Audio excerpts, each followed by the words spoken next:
નમસ્કાર મિત્રો, જય માતાજી. મિત્રો, અત્યારે જે હોળી ધૂળેટીનો જે સમય આવશે, શિયાળો પૂર્ણ થતાં ઉનાળાની જે શરૂઆત થાય છે, આ સમયગાળો છે એ શરીરનું સ્વાસ્થ્ય એટલે કે શરીરની અંદર કેટલીક શારીરિક સમસ્યાઓ દેખાય એમાંની ખાસ મુખ્ય સમસ્યા એટલે વાયરલ ઇન્ફેક્શન સાથે શરદી, ઉધરસ અને તાવ, ખાંસીની સમસ્યા. તો આ ખાંસીને મટાડવા માટેનું જબરજસ્ત પ્રયોગ છે આયુર્વેદનો દેશી અને સાવ ઘરેલું પ્રયોગ કે સવારે ઉઠતા વેત 2 ક્રિયા કરવામાં આવે તો શરીરમાં જે ખાસ તો શરીરમાં જમા થયેલો કફ છે ને એ મિત્રો નીકળી જાય છે.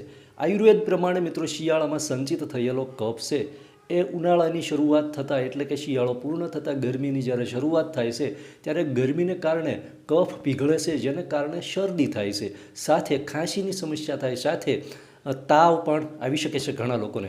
2 ક્રિયા સવારે ઉઠીને કરવાની છે સૂર્યોદયની પહેલાં, અને પછી 2 વસ્તુ છે એનું સેવન કરવાનું છે. જો તમને ખાંસી થાય અથવા આપણી આજુબાજુમાં કોઈને પણ કુટુંબમાં જ્યારે ખાંસી, ઉધરસ, કફ સાથે ખાંસી થાય ને તો આ પ્રયોગ છે ને એ બેસ્ટમાં બેસ્ટ પરિણામ આપશે. પરેજી સાથે કરવાનું છે. સૌથી પહેલાં 2 ક્રિયા સવારે ઉઠીને કરવાની છે. કઈ 2 ક્રિયા? તો 2 પ્રાણાયામ છે. સૂર્યોદયની પહેલાં એટલે કે સૂર્યોદય થાય એની પહેલાં આ પ્રાણાયામ કરવાના છે. સમયની અનુકૂળતા હોય તો વધારે ટાઈમ, નહીંતર 5 મિનિટ ફરજિયાત કરવાના છે. 2 પ્રાણાયામમાં સૌથી પહેલું છે મિત્રો કપાલભાતિ. કપાલભાતિ એક એવું પ્રાણાયામ છે કે જે ફેફસાને મજબૂત બનાવે છે, એટલા સ્ટ્રોંગ બનાવે છે. કપાલભાતિ નિયમિત કરવામાં આવે સવાર સાંજ 5 કે 10 મિનિટ સુધી, તો મિત્રો લાંબી ઉંમર સુધી, વૃદ્ધાવસ્થા સુધી ફેફસાની કોઈ પણ સમસ્યા થતી નથી, જો કોઈ વ્યસન ન હોય તો. એટલે પહેલું કરવાનું છે કપાલભાતિ પ્રાણાયામ, જે શ્વાસોશ્વાસની પ્રક્રિયા છે, જે ખૂબ જ ઇફેક્ટિવ સાબિત થાય છે. કફ જેવી સમસ્યાઓમાં, આમ તો શરીરની બધી જ નાની મોટી બીમારીઓ છે એમાં એ ઇફેક્ટિવ પરિણામ આપે છે, પરંતુ કફ, ઉધરસ, ખાંસી હોય, ફેફસાની કોઈ સમસ્યા હોય, શ્વાસને લગતી કોઈ સમસ્યા હોય તો એમાં ખૂબ જ ફાયદો કરે છે. એટલે પહેલું પ્રાણાયામ છે કપાલભાતિ. બીજું પ્રાણાયામ, જે બીજી પ્રક્રિયા કેવી છે એ છે અનુલોમ વિલોમ. એ પણ મિત્રો શ્વાસોશ્વાસની જ એક પ્રક્રિયા છે કે એક નસકોરાથી શ્વાસ લઈ બીજા નસકોરાથી છોડવાનો, ફરી એ જ નસકોરાથી શ્વાસ ભરવાનો અને બીજા નસકોરાથી છોડવાનો. આનો ડિટેલમાં વિડીયો પણ કઈ રીતે આ પ્રાણાયામ કરાય એના પણ વિડીયો આપણે ચેનલમાં મૂકેલા છે મિત્રો. પણ આ અનુલોમ વિલોમ અને કપાલભાતિ પ્રાણાયામ, બંને પ્રાણાયામ છે સવારે ઉઠીને સૂર્યોદયની પહેલાં ખુલ્લી હવામાં, ઉપર આકાશ અને નીચે ધરતી, આવી રીતે ખુલ્લા વાતાવરણમાં ઓછામાં ઓછા 5-5 મિનિટ સુધી આ પ્રાણાયામ કરવાના છે એકદમ શાંત ચિત્તે. અને પછી જે લોકોને ખાંસી કે કફ રહેતો હોય અથવા ઉધરસ સાથે ખાંસી આવતી હોય, અથવા જે લોકોને રાત્રે વારંવાર ઉધરસ આવતી હોય, અથવા કફના ગળફા નીકળતા હોય ને, તો આ ચોક્કસ મિત્રો આનાથી બંધ થઈ શકે છે. એવો પ્રયોગ છે જેની અંદર 2 વસ્તુ લેવાની છે, જેમાં એક છે કાળા મરી. કાળા મરી મિત્રો જે કફની સમસ્યામાં રામબાણ ઔષધિ તરીકે મિત્રો સાબિત થાય છે.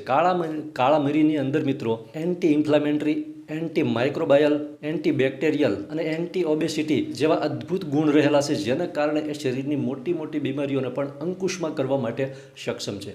કાળા મરીના 5 દાણા લેવાના છે. 5 દાણાને વાટીને ભૂકો કરવાનો. ત્યાર પછી તેની અંદર 1 ચમચી દેશી મધ નાખવાનું છે. મધ નાખ્યા પછી આ મિશ્રણને બરાબરનું મિક્સ કરવાનું છે. જો એની અંદર 1 ચપટી હળદર નાખી હોય તો નાખી શકાય, જેનાથી પરિણામ સારું આવશે. હળદર ન ફાવે તો કાંઈ નહીં, માત્ર 2 જ વસ્તુ છે. સવાર અને સાંજ, સવારે ઉઠી અને ખાલી પેટે અને રાત્રે સૂતી વખતે આ મિશ્રણ છે એને બનાવી અને 5 મિનિટ સુધી બરાબર મિક્સ કરી અને પછી આ મિશ્રણને ચાટી જવાનું છે. આ એવો પ્રયોગ છે મિત્રો, માત્ર 2 થી 3 જ દિવસ કરવામાં આવે તો કફ ઉપર સંપૂર્ણ રીતે કંટ્રોલ કરી શકાય છે. જે કફ વારંવાર ગળફા નીકળતા હોય ને, તો મિત્રો આ પ્રયોગ છે, પ્રાણાયામ સાથે આ પ્રયોગ કરવામાં આવે તો ખાંસી, ઉધરસ સાથે કફ છે ને એ ખૂબ જ ટૂંકા ગાળામાં વગર દવાએ પણ મટી શકે છે. એટલે પરેજી સાથે આ પ્રયોગ કરવામાં આવે તો જે લોકોને હાલના સમયમાં આ સમસ્યા થવાનો પૂરો ખતરો, કુદરતી પ્રકૃતિ જેને આભારી આપણા શરીરનું સ્વાસ્થ્ય રહેલું છે, અને એ પ્રમાણે મિત્રો જોવા જઈએ તો ઋતુનો બદલાવ જે છે, આ બદલાતી ઋતુ વચ્ચેનો જે સમયગાળો હોય છે એમાં આવી સમસ્યા થવી એ સામાન્ય છે. પરંતુ આ સમસ્યા જો લાંબો સમય સુધી શરીરમાં રહે તો વધારે નુકસાનકારક થઈ શકે છે. એટલા માટે આ સમસ્યાને મટાડવા માટેના બેસ્ટ પ્રયોગ છે. બીજું એ કે આનાથી ફેફસા ખૂબ મજબૂત બને છે. આ 2 પ્રાણાયામ છે એવા પ્રાણાયામ છે કે જે ફેફસાને લાંબા સમય સુધી સ્વસ્થ, મજબૂત અને સ્ટ્રોંગ બનાવી રાખે છે.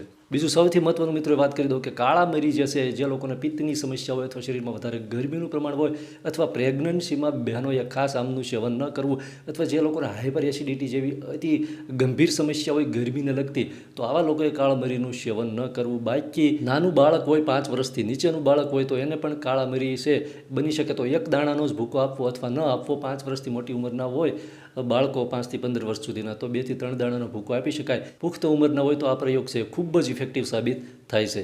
ખૂબ ખૂબ આભાર. જય માતાજી.